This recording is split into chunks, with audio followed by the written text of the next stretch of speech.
Hola familia, espero que se encuentren bien. Les recuerdo que estamos en las redes sociales. Síguenos en Facebook, Instagram y YouTube. Darle like y compartir a nuestros videos y no te olvides de activar la campanita de notificaciones. También puedes ingresar a nuestra página web en breadoflifefm.org. Bendiciones.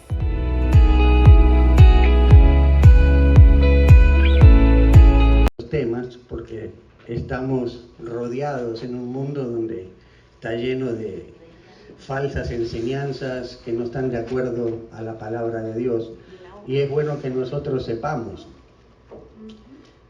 para no ser engañados, ¿no? Y la única manera es conociendo la palabra de Dios, conociendo lo que Dios dice. Hemos estado hablando acerca de los testigos de Jehová.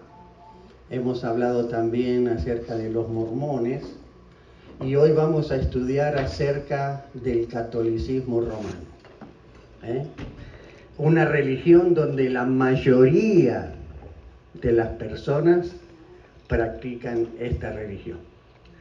Creo que la mayoría han salido, ¿no es cierto?, del catolicismo. Gracias.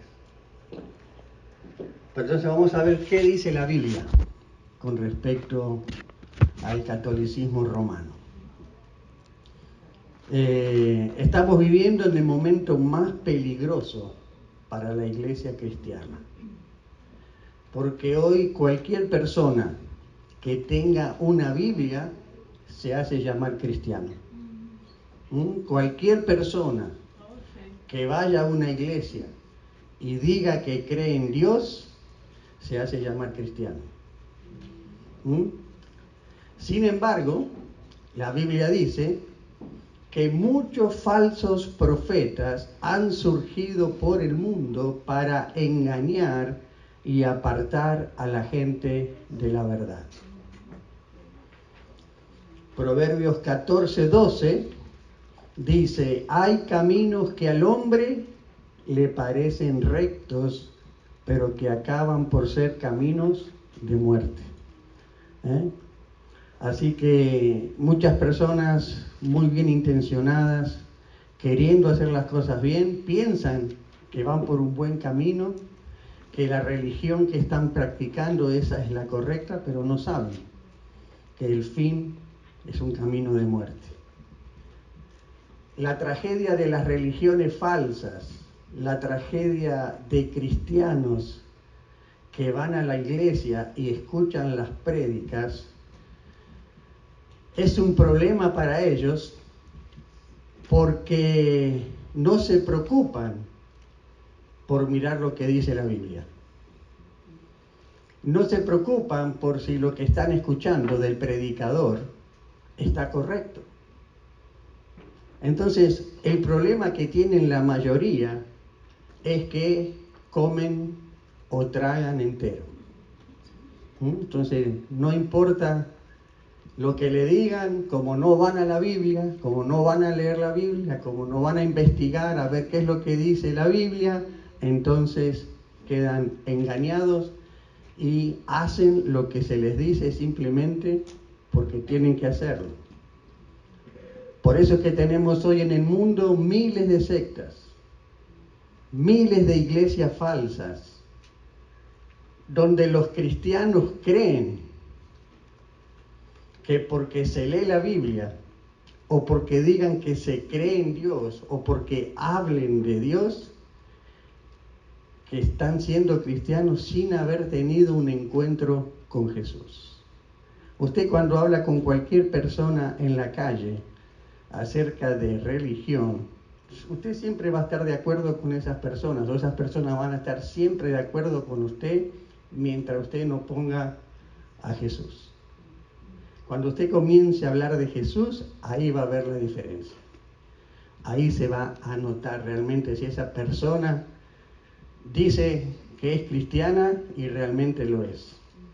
Porque ya cuando usted toca la vida de Jesús, que es Dios, ya empezamos por ahí. Que Jesús murió por nuestros pecados, ya empezamos por ahí. Entonces ahí es donde ya vemos la diferencia. Entonces, Vamos a partir entonces hoy, a partir de que todas las religiones pseudo-cristianas del mundo, todas las sectas falsas, se caracterizan por tener la Biblia más otra cosa. Todo lo que no es verdadero se caracteriza por tener la Biblia más otra cosa, que pueden ser las tradiciones o pueden ser los libros que han escrito sus fundadores. Entonces se rigen por la Biblia más otra cosa. Por ejemplo, en el catolicismo romano, ellos se rigen por la Biblia, entre comillas, más la tradición de los hombres. Los testigos de Jehová, como hemos visto, la Biblia más la revista de la Atalaya. Los mormones, la Biblia más el libro del Mormón. Los adventistas del séptimo día, la Biblia más los libros de Elena de White. La ciencia cristiana, la Biblia más los libros de María Baker Eddy. La unidad o el unitarismo, o como le dicen unity, como lo llaman, es la Biblia más los escritos de Klaus Gilbert.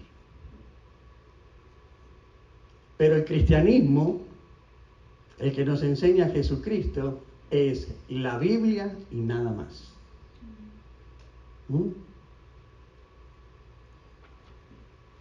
Cualquier religión que le agregue tradiciones o que le quite o que le ponga de su propia cosecha, está mezclando. Ahí donde Jesús habla de que están leudando el cristianismo. Entonces, está dejando de ser puro. ¿Se entiende? Entonces, vamos a ver hoy el catolicismo romano. Un poco de historia.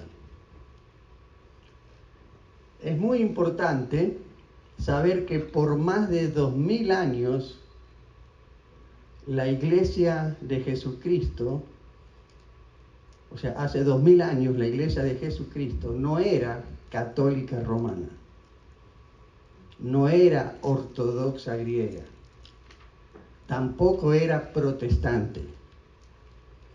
La Iglesia sencillamente era cristiana.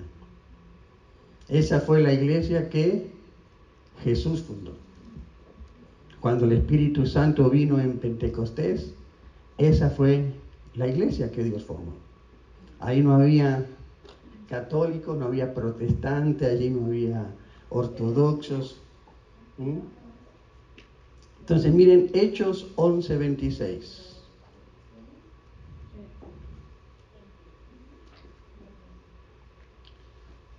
Dice, y cuando lo encontró, lo llevó a Antioquía.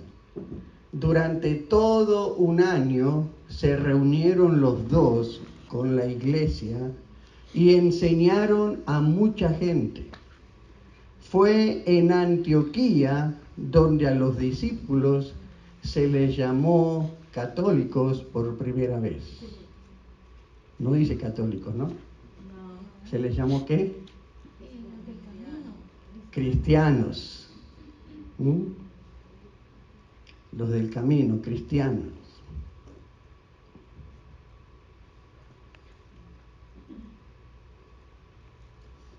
Entonces, durante mucho tiempo, desde que Jesús fundó la iglesia, con la llegada del Espíritu Santo en Pentecostés, no había religiones.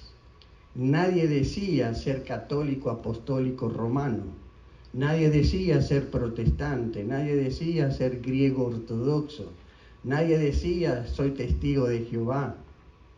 No se sabía nada de eso, porque solamente existía cristiano. La palabra cristiano, ¿qué significa? Seguidor de Cristo. Seguidores de Cristo. ¿eh? La palabra Cristo significa ungido. O sea que cristiano se deriva, podemos decir, pequeños ungidos. Eso es todo lo que existía. Seguidores de Cristo, lo que Cristo había enseñado. Ahora, hoy en día uno puede ser católico sin ser cristiano. Pueden tener una religión sin tener la unción del Espíritu Santo. Hasta uno puede ser evangélico sin ser cristiano, sin tener la unción del Espíritu Santo. Recuerden que el cristiano es ungido.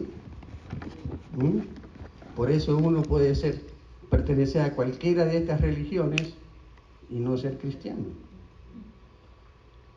Puede ser griego ortodoxo sin ser cristiano, porque no tiene la unción del Espíritu.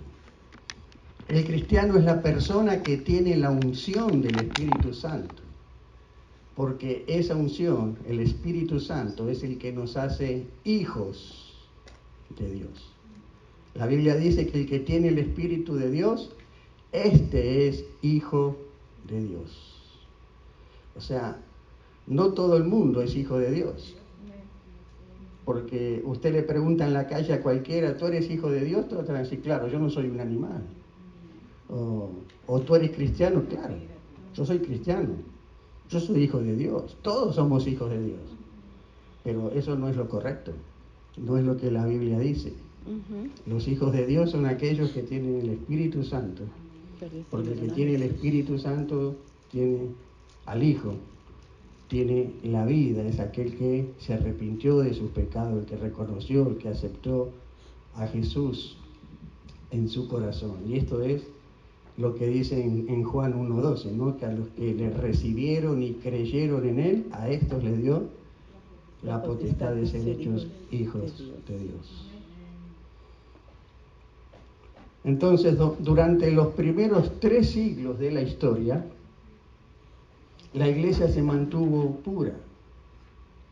No había católicos, no había protestantes, no había ningún tipo de religiones, no había ningún tipo de denominaciones. La iglesia se mantuvo pura. Por eso es que había tantas persecuciones. Los romanos perseguían a la iglesia cristiana. Entonces, esa persecución fue haciendo que tradiciones de hombres ambiciosos poco a poco fueron desarrollando ciertas tendencias dentro de la iglesia cristiana que la degeneraron doctrinalmente, moralmente y espiritualmente. ¿Se entiende?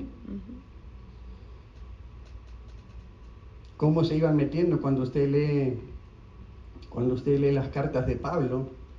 Usted siempre ve cómo se metían dentro de la iglesia todas estas falsas enseñanzas, todas estas falsas creencias que se oponían a lo que Cristo había enseñado. Por empezar estaban los de las leyes judías, ¿no? Los propios judíos que se oponían a ser salvos por la gracia, se oponían, ellos seguían con la ley y que no cumplía la ley. O sea, empezaban a meterse y a distorsionar el cristianismo. Hasta que en el año 312 después de Cristo, el emperador romano Constantino dice que iba en una batalla que se llamaba la batalla del puente Milvio y tuvo una visión donde vio una cruz en el cielo que le decía, con este signo vencerás. 312 después de Cristo. Entonces Constantino, hasta ese momento la iglesia cristiana estaba siendo perseguida, metían a los cristianos que se los comieran los leones, los quemaban, bueno, todo lo que le hacían. Entonces este emperador romano Constantino dice que estaba yendo a la guerra, a una batalla, y que se le apareció una cruz en el cielo que le decía: con este signo vencerás. Entonces, a partir de ahí, Constantino pensó que Dios le estaba hablando y empezó a ser cristiano, empezó a adoptar el cristianismo. Él fue el que paró la persecución de la iglesia, impidió, prohibió que la iglesia siguiera perseguida. Entonces ahí es donde vienen los problemas que tenemos hoy en día. Porque esto fue la peor tragedia de toda la iglesia. Porque de repente miles de personas se comenzaron a conformar a solamente ser bautizados, diciendo: bueno, voy a ser cristiano, pero sin tener la responsabilidad de seguir lo que Cristo enseñaba. Y ahí es donde venían todas las confusiones, donde venían las mezclas. Constantino, para que todos estuvieran felices, empezó a decir: bueno, lo que tú crees, vamos a adoptarlo de esta manera con lo que tú crees, y todos vamos a unirnos y todos vamos a ser cristianos. Entonces, a partir de ahí, comenzamos a ver la historia de la iglesia llenas de problemas. Ahí es donde comienza el catolicismo.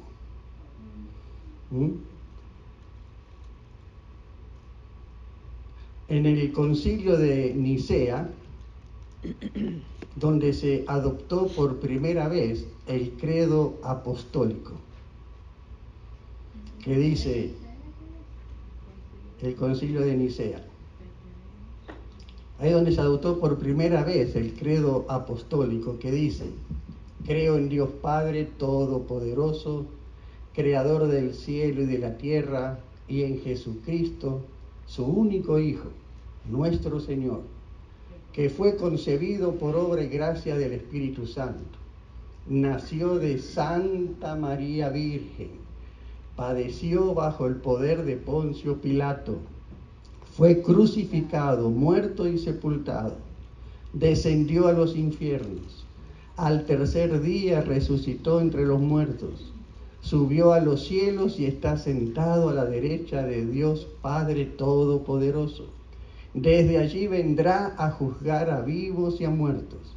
Creo en el Espíritu Santo, y ahí está la Santa Iglesia Católica, la comunión de los santos, el perdón de los pecados, la resurrección de la carne y la vida perdurable. Amén.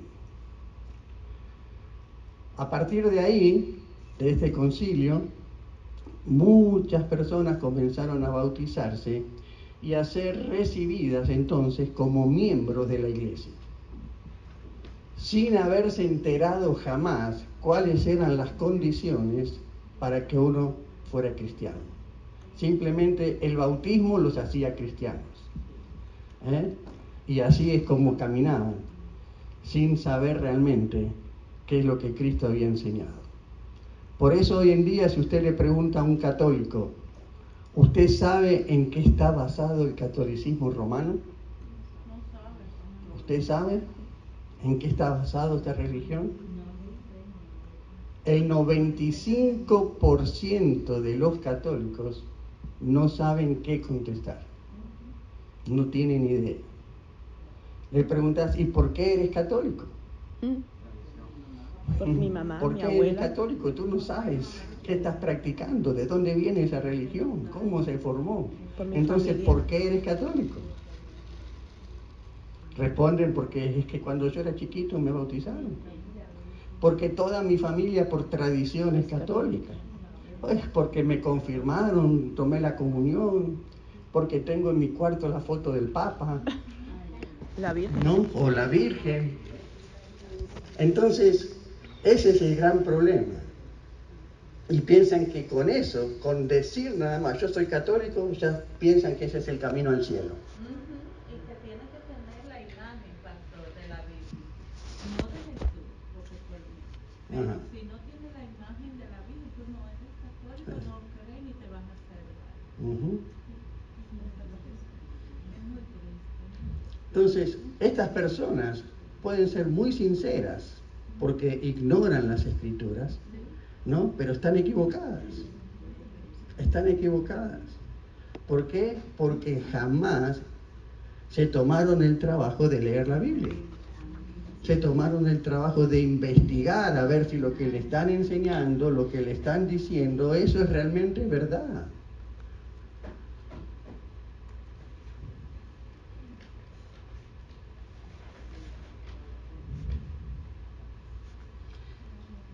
Entonces la historia dice que desde el año 200 al año 376 después de Cristo, los emperadores romanos habían ocupado el cargo y el título de pontífice máximo,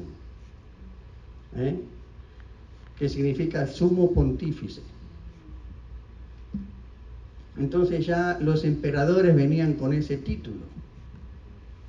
Pastor, el señor Constantino es de ahí, De los emperadores. Ok, perfecto. Entonces,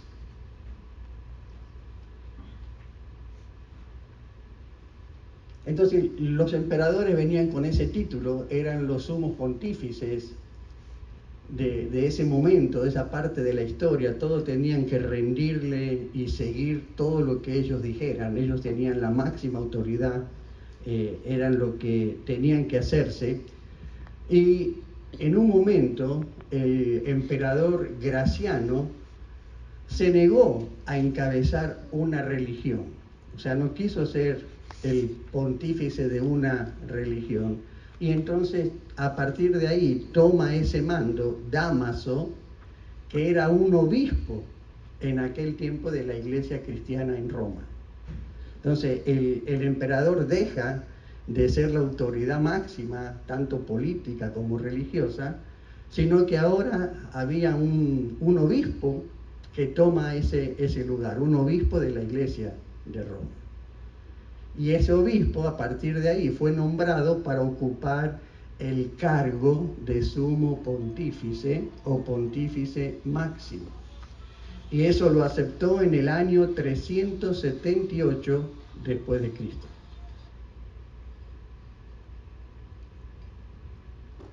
¿Qué año, perdón? 378.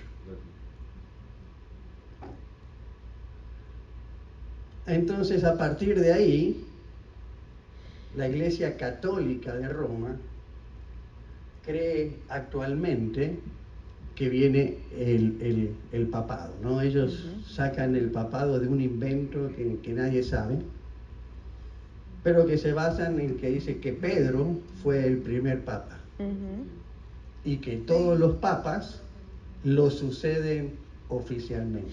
O sea, todos los papas descienden de Pedro. Entonces vamos ahí entrando a ver qué es lo que dice la Biblia con respecto a eso. No, pero de lo que nos ha explicado, por ejemplo, en ningún momento aparece Pedro como entregando el rol a la máquina. Por eso vamos a ver todo eso. O sea, ¿de dónde sacaron eso? Ignorancia. Como decimos nosotros, de la galera. O sea, eso fue Que se saltan como 300 años. 300 años de papa. Entonces tienen que tener eso. Entonces, ¿de dónde sacan eso? Entonces vamos a ver qué dice la Biblia con respecto al papado. Primero vamos a ver, porque como ellos se basan en que Pedro fue el primer papa, vamos a ver primero qué dice el Antiguo Testamento, Deuteronomio 32:4. Dice, Él es la roca cuya obra es perfecta, porque todos sus caminos son rectitud. Dios de verdad y sin ninguna iniquidad en Él, es justo y recto. Está hablando de quién es la roca, Dios. El verso 18 ahí de Deuteronomio 32,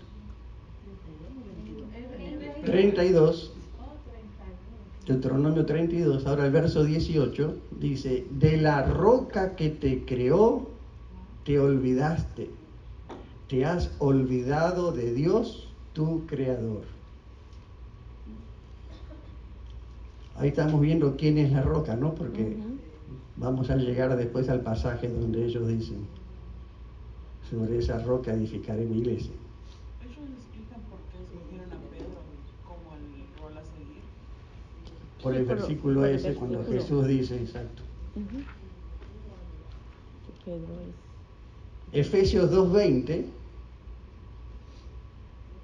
dice, edificados sobre el fundamento de los apóstoles y profetas, siendo la principal piedra del ángulo Jesucristo mismo. Ujú. En el Antiguo Testamento estamos viendo que nos enseña que la roca, la piedra principal es Dios.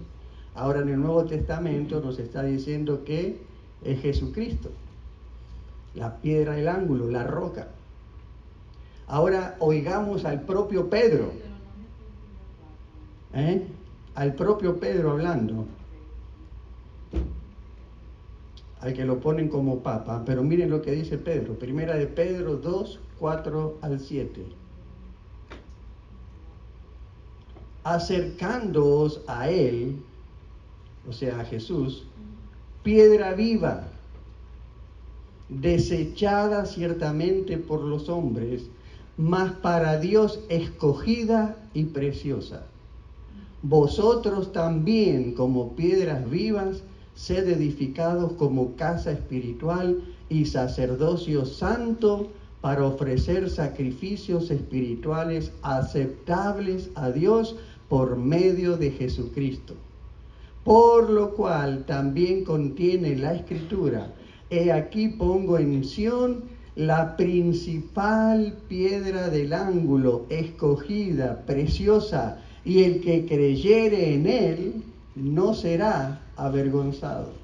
Para vosotros pues, los que creéis, él es precioso.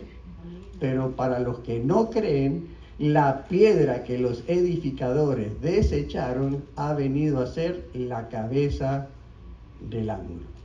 Entonces, el propio Pedro está diciendo que la roca, la piedra principal, ¿quién es? Jesús. Es Jesús. Entonces, está muy claro en la Biblia acerca de quién es la piedra. Pero los católicos insisten basándose en lo que dice Mateo. En el pasaje de Mateo, donde Cristo le dice a Pedro, tú eres Pedro, y sobre esta piedra edificaré mi iglesia. Ahí es donde está la mala interpretación.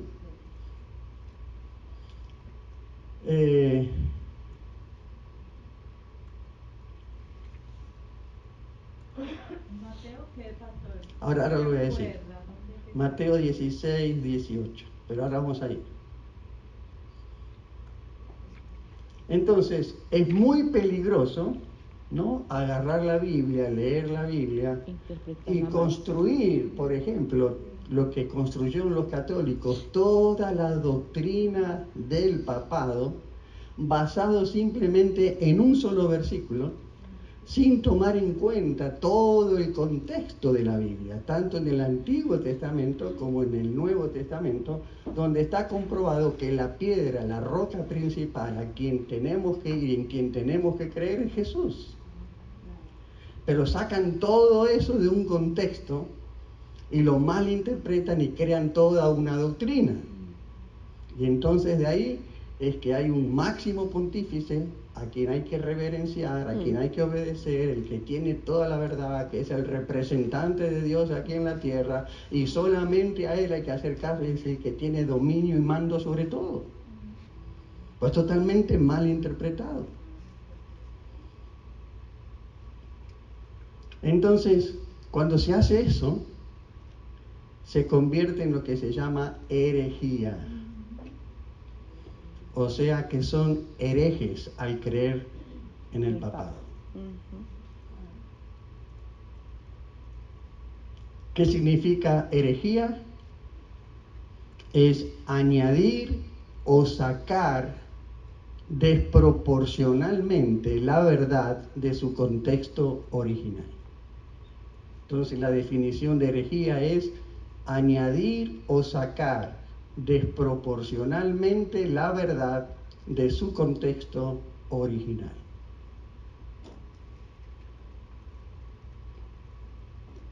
Entonces, ¿qué fue lo que quiso decirle Jesús a Pedro cuando le dijo: sobre esta piedra edificaré mi iglesia? ¿Qué quiso decir? Vamos allá al texto, Mateo 16, 18.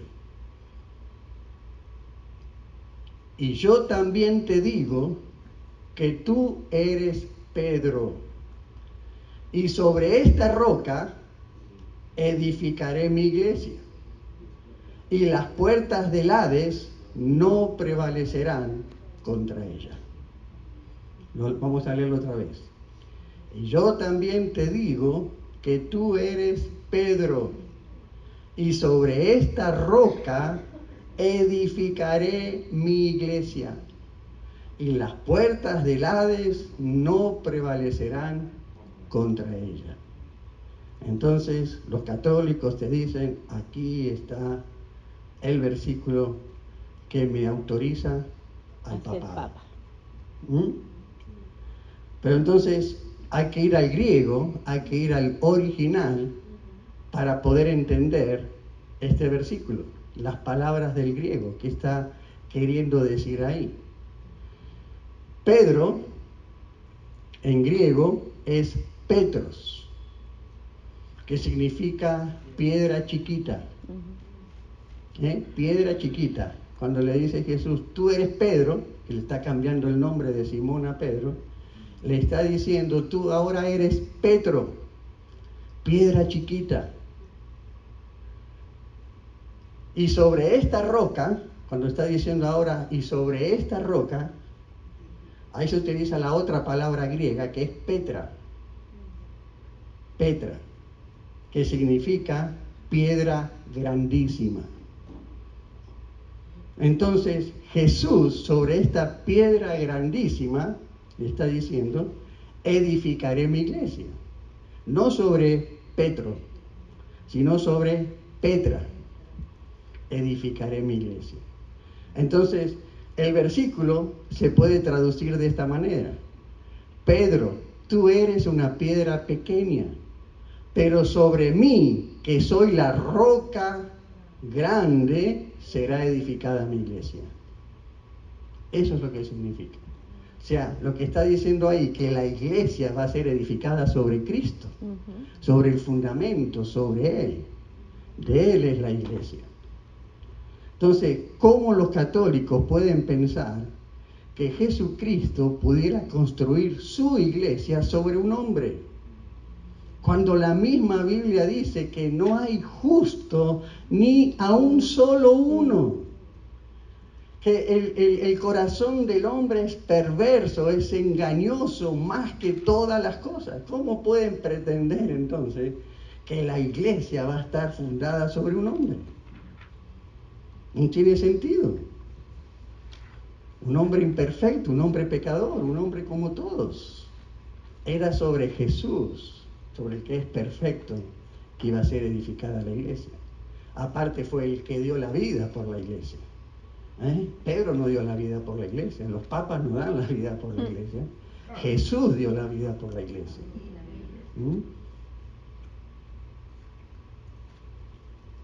Entonces, podemos ver entonces cómo se contradice en la Biblia la enseñanza del papado. Primeramente es que aún entre los papas, entre ellos mismos, se contradicen. Porque uno dice una cosa, después viene el otro y dice otra cosa y cambia las cosas. Como por ejemplo, Juan 23 mandó que todos los católicos no necesitaban confesarse para tomar la comunión.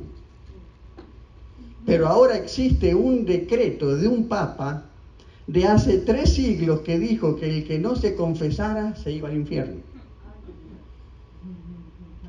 Entonces, la pregunta que se tienen que hacer los católicos: ¿a qué papa le van a hacer caso? ¿Cuál es el papa que tiene razón entonces? ¿Cuál es el elegido de Dios, el ungido de Dios? Uno dice una cosa y otro dice otra cosa.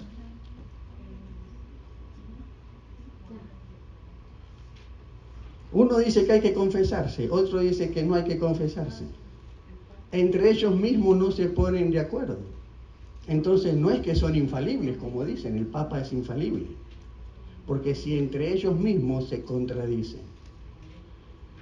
Muchos papas han prohibido la lectura de la Biblia. Durante 14 siglos, más de 60 papas promulgaron que si alguien leía la Biblia sería quemado vivo en la hoguera. En cambio, Juan 23 y Pío XII. Estamos pensando que es un verso. No, Juan 23. No, el Papa. Juan 23. Ahora sí entiendo. No, el Papa Juan 23. Ustedes están quedando pensando, ¿no? El Papa. Entonces, No consigo el verso en la Biblia, pastor. el Papa Juan XXIII se contradice. No. Claro, eran los papas que se están contradiciendo. Como buenos hombres. Ujú. Entonces, 60 papas dicen que no hay que leer la Biblia, y el Papa Juan 23 y el Papa Pío XII permitieron la lectura de la Biblia. Entonces, ¿a quién le van a hacer caso? ¿Quién es el infalible? Entonces, ahí estamos viendo que hay una contradicción.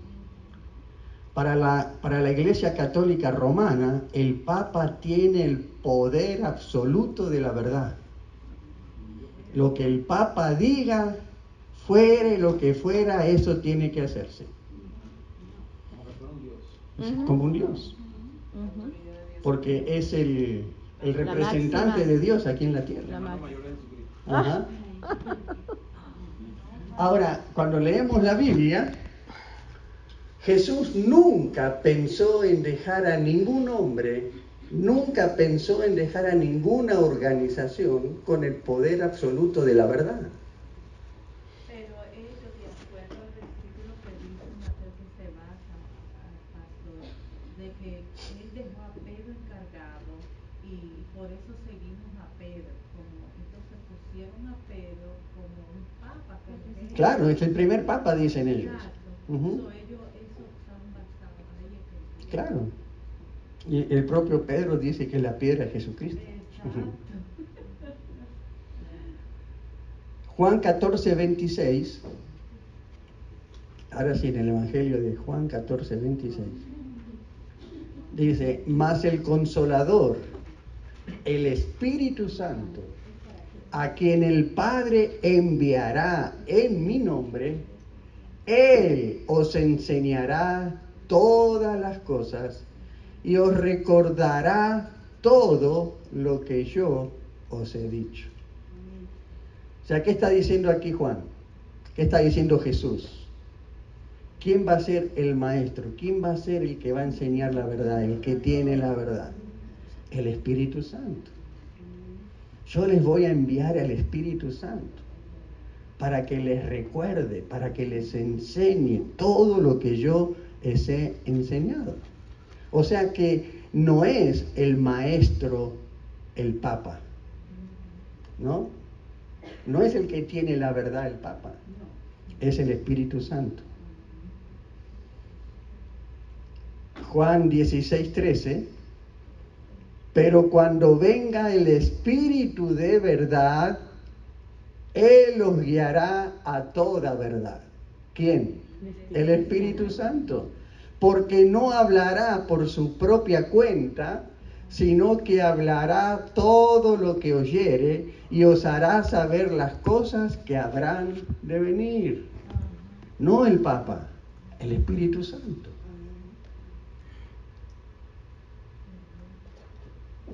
Roma dice que fuera de la Iglesia Católica o fuera del papado, nadie puede leer la Biblia, nadie podría interpretarla, contradiciendo entonces lo que Jesús está enseñando.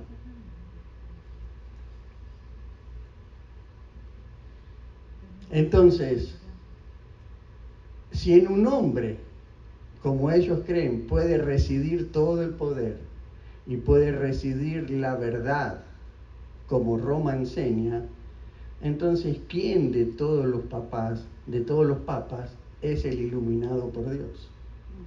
¿A quién tendrán que obedecer?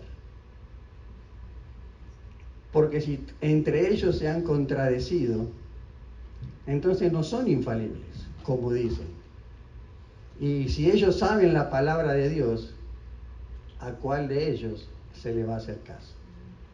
Entonces, ¿de dónde sacaron los católicos que el Papa es el representante de Dios en la tierra? Cuando leímos en el Evangelio de Juan que el representante de Dios en la tierra es el Espíritu Santo. Es el que Dios mandó a la tierra. Él es el que tiene la verdad. Él es el que nos va a llevar la verdad. Él es el que nos va a recordar todo lo que Cristo enseñó. Es el Espíritu Santo, no es ningún hombre. En Hechos 15, además, para probar que Pedro no es ningún papa, en Hechos 15 vamos a encontrar allí que se reúne el primer concilio en Jerusalén. Y ese concilio, generalmente todos los concilios hoy en día están precedidos por el Papa, ¿no? Pero en ese concilio, el primer concilio de Jerusalén, no estaba precedido por Pedro, sino por Jacobo o Santiago, que era el hermano de Jesús. O sea, Pedro ni existía ahí como un máximo pontífice, ni existía ahí como uno que tenía que presidir el concilio y que tenía que traer las normas, ni nada. Pedro no estaba. Porque si Pedro hubiera sido el primer papa, entonces él era el que tenía que presidir ese concilio. Pero Pedro no lo hizo. También fíjense que si Pedro hubiera sido el primer papa, ¿cómo puede ser que Pablo lo reprenda a Pedro y le diga hipócrita? ¿Ah? ¿Cómo puede ser? En Gálatas 1 eso lo dice.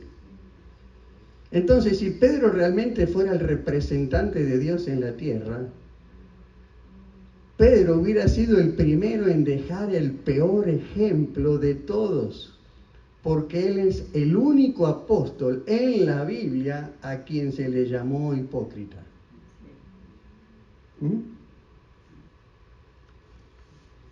Entonces, los católicos tienen que reflexionar y preguntarse, leer ¿realmente la Biblia? tengo Ellos que ser católico? Tienen que leer la Biblia, no la leen. ¿Por qué le dijeron hipócrita a Pedro? Porque él, siendo cristiano, se hacía con los judíos y practicaba la ley con los judíos. Entonces viene Pablo y le dice, pero oye, ¿aquí estás ¿De jugando? dónde eres? ¿O eres aquí o eres allá? Mi pastor, pero qué pena, yo tenía entendido que el primer papa fue nombrado por Constantino, como tal. Oficialmente sí. Oficialmente. Sí, claro. Pero para ellos se basan en Pedro, entonces él es el primer Sí. papa técnicamente. No, exacto, sí, pero o sea, si uno va, yo tenía, después cuando uno, yo fui católico toda mi existencia, sí, o sea, todos mis 20 y punta de años. Pero nunca leíste la Por Biblia. tradición, no, pues es que ni siquiera sabía que se leía. Buen Sí. punto, buen punto. Y por ejemplo, Pedro fue uno de los que nunca escuché en mi catolicismo. Pedro para mí no existía. ¿Sí? Porque tú no eras un buen Para mí católico. existía. Era el Papa, Ay, el César. Papa, la Virgen, el Divino Niño, y esas eran la figura. Claro, ¿sí? eso es lo que Si yo sobresale. pecaba, pues me tocaba ir a donde el Padre. Y Pero, decirle, Padre, pero el catecismo, ¿vos lo hiciste? ¿El qué? El catecismo. Yo creo que escapé. Por eso. Pero sí tenía como tal, porque si finalmente uno ya es como cuando tú comienzas a interesarte y averiguas, fue cuando vine a enterarme, ya no siendo católico, de que el primer papa fue nombrado por Constantino. Sí. Pero ya cuando vos lees, si vos vas y te metes a buscar la historia De la del iglesia. papado de la Iglesia Católica, te empieza por Pedro. Primer papa, Pedro. Y de ahí inventan todo lo demás hasta el año 300 que pone Constantino. Ujú.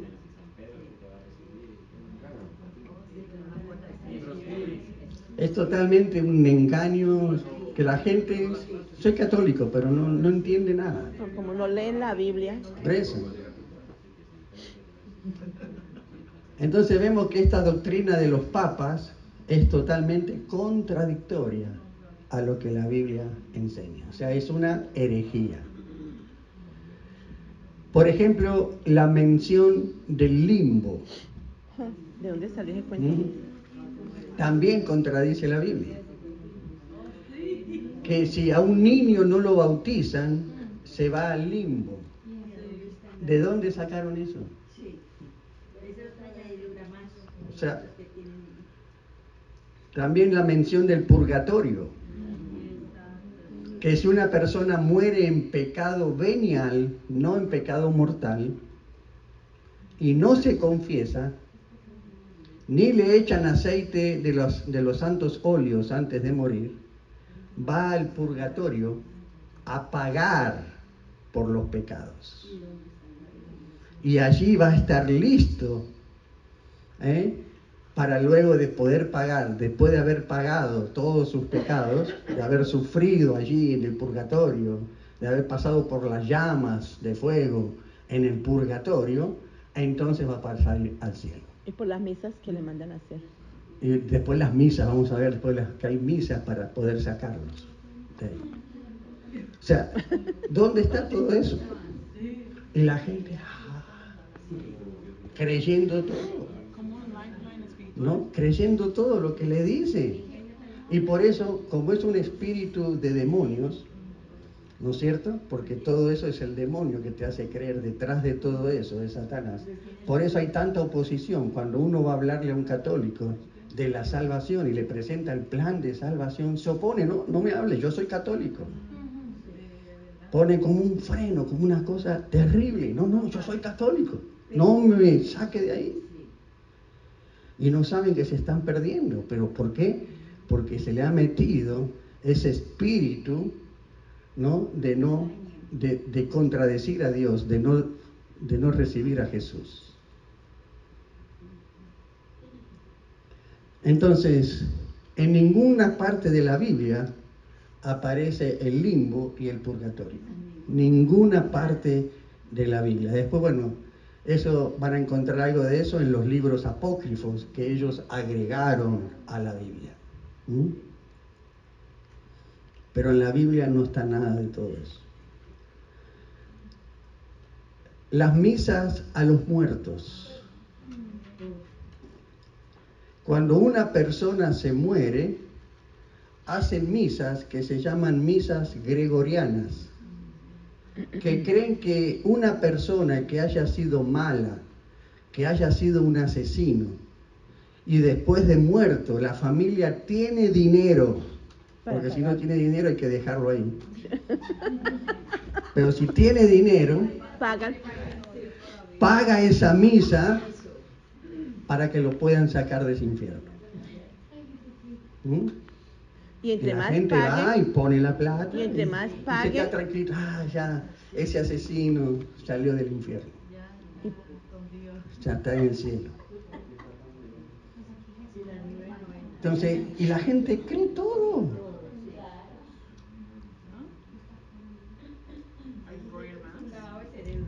En cuarto lugar,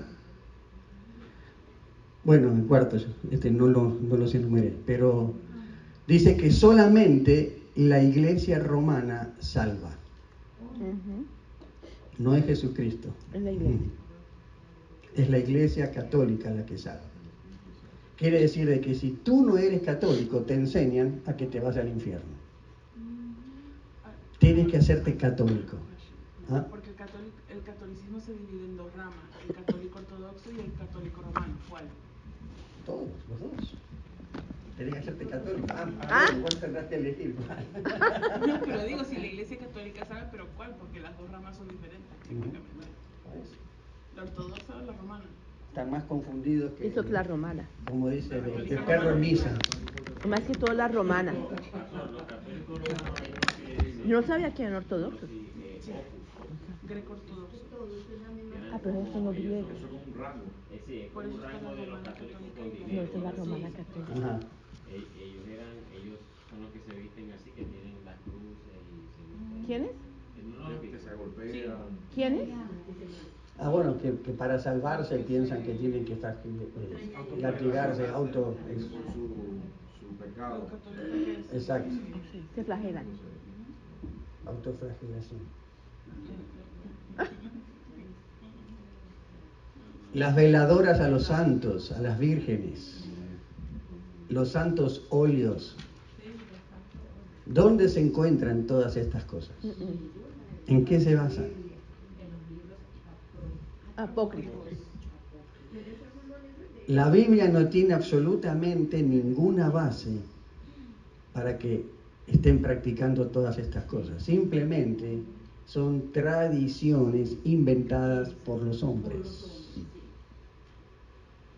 Por eso mire lo que dice Jesús en Marcos, capítulo 7, versos 6 y 7.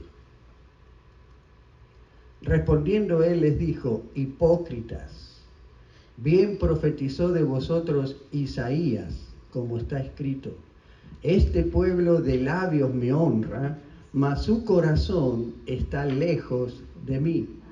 Pues en vano me honran, enseñando como doctrina mandamiento de hombres. Enseñando como doctrinas mandamientos de hombres.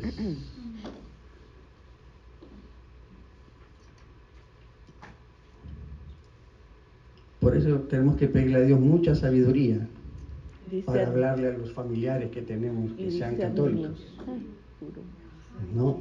Y orar porque hay un espíritu detrás de eso, ¿no? Orar porque Satanás los tiene atados, orar para que Satanás los suelte. Ese espíritu los tiene controlados, ¿no? Porque les hacen creer que están bien, que van al cielo, que hagan lo que le dicen y ya, listo, no tienen que hacer más nada. Yo creo que lo más fuerte para un católico cuando uno le habla es la Virgen. Sí. Se meta con la Virgen. Es lo primero que o sea, lo que más me encuentro cuando hablo es con la Virgencita. Exacto. Hay un espíritu. Cuando se enteran que tuvo más hijos, no la puedes asociar. Pastor, yo cuando estuve en Colombia, una tía del papá de Loren, yo estuve hablándole, estuve evangelizándola, y allá hay un sacerdote que ha cambiado su forma y se ha vuelto como más hacia el cristianismo, hacia el evangélico. Y entonces yo le hablé a ella mucho y todo, pero ella había traído, creo que era del Ecuador, una virgen grandísima que tenía en la cabecera de su cama. Y ya le hablé, le mostré la Biblia, todo lo que decía la Biblia, estuvimos leyendo. Me dijo: Lucerito, yo te acepto todo, pero con mi virgencita, no te metas, con ella no te metas, porque ella es la que me ha ayudado, salvado, Ay, entonces yo quedé, ¡puf! Porque es bien difícil. Hay un espíritu. Bueno, y para mí también fue difícil dejar a la Virgencita. ¿Sí? Claro. Bueno, mi mamá también. Mismo al momento de cuando me hablaba, para mí fue duro. Porque pues para mí la Virgencita fue lo que me metieron en mi cabeza. Y soltarla fue difícil. Y hasta que pues uno tiene que ir definitivamente a la Escritura. Y el Espíritu Santo tiene que convencerte, transformarte, o sea, tiene que quitarte el velo. Entonces, para que puedas ver. para mí no es como tan fuerte, no porque pues, yo pasé por ese camino, o sea, cuando me hablaron y cuando me decían que yo, vale, no, a mí déjame con mi virgencita, porque yo pasé por esa transición. Para eso tienes que leer la Biblia, por eso la Biblia te dice que no puedes adorar dioses de palo que tienen ojos y no ven, que tienen boca y no hablan, y que tienen piernas y no caminan. Tú sabes, ya por ahí tú sabes, ok, espérate, aquí hay algo. Y aquí me han criado con esta mentalidad de que que María es la madre de Dios, porque no es la madre de Jesucristo, es la madre de Dios. Entonces ya eso, en algún momento, si tienes algo de raciocinio, te tienes que decir que hay algo mal ahí en esa enseñanza, de que Dios tiene una madre. ¿Me explico? El problema es, o sea, la base de todo es que no leen la Biblia. Y no por eso hay tantas religiones. Y no solamente no hay una sola virgen, o sea, lo que a mí me aterra es que no hay una sola virgen, está la cantidad de vírgenes. O sea, Dios tiene muchas madres. Entonces, o sea, uno no tiene raciocinio, ni siquiera si hubiese una virgen, humano, ¿no? si hubiese una virgen diría uno, pero son Yo creo que miles y De miles todos y colores, de miles. distintos nombres, de distintas regiones. La favorita mía es la de Guadalupe. La Virgencita de Guadalupe, Guadalupe. México, la del cobre en Cuba. Y también es una cosa que los que se dicen cristianos aún todavía siguen con eso. Y fuera de eso, si no van a la Biblia y le piden al Espíritu Santo sabiduría para entender la Biblia, tampoco van a hacer nada. Todavía están con la estampita en el bolsillo. Muy bien. Ahora, después de todas estas cosas que comenzaron a introducirse en el cristianismo, llegamos al año 1198 después de Cristo, donde el Papa Inocencio III ordena el exterminio de todas las personas que leyeran la Biblia. Inocencio III ordena que exterminen, que maten, asesinen a todas las personas que leyeran la Biblia. El Papa manda decir que cualquier persona que leyera la Biblia se va al infierno, por eso es que los mandaron matar a todas esas personas. A esto fue lo que se llamó Inquisición o el Santo Oficio.